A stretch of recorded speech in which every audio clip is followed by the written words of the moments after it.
When you watch a movie or television, you may or may not notice, actually you probably will notice, but you may not think about it, but there's a lot of different shots. What I mean is the camera is close to the subject or far away from the subject, it's at an angle, it's between subjects, so many.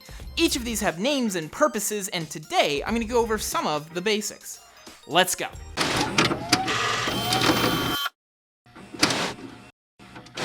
Since a lot of nonprofits consist of interviews or involve people, the most illustrative examples for shot variety is, well, a person. Our first term is the wide shot, sometimes called an establishing shot. The goal here is to establish a setting, to show the viewer where the scene is taking place. A lot of times in a TV episode, there will be a shot of outside the building, and then the next shot is inside the building. That outside shot was an establishing shot. The next shot is a long shot, or sometimes called a full body or full shot. The long shot is good if there's multiple people or if there's action going on in a scene. It gives your viewer a chance to take it all in. If the camera moves closer to the subject, we have a medium shot. This is capturing a person from the belly or maybe the sternum up. This is commonly used in interviews or dialogue. Why? Because it's a comfortable distance to listen to someone from. In real life, if you or I are standing around having a conversation, you're usually standing about a medium shot away. So it feels natural for us to be at that distance. Now, we get to the close-up. This is a little more intimate. A close-up is good for someone sharing something personal or important. It's kind of like they're whispering to you.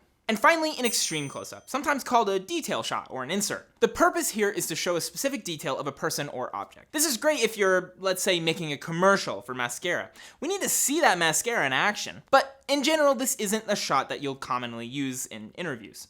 I mean, you might get inserts of their hands, some personal affect, or a location to help fill in the B-roll, but it's definitely secondary to the main interview. With interviews specifically, medium and close-ups are the most often used, sometimes with a long shot thrown in.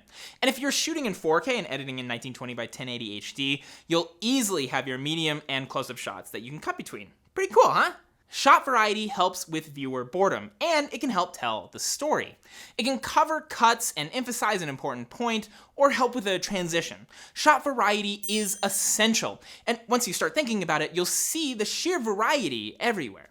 Take a look at the next commercial or feature film or Facebook vlog video you watch. Think about what each shot means in its context and what it could mean for you. And the next time you're filming, apply your knowledge of shots to professionalize your production. I'll end this episode with an exercise. Front, back, push it, pull it, yeah! There you go! No, not that kind. Later tonight, when you're watching Netflix, I want you to call out the shots you see. Wide, long, medium, close-up, extreme close-up. But before you do that, don't forget to subscribe, and I'll see you in the next one.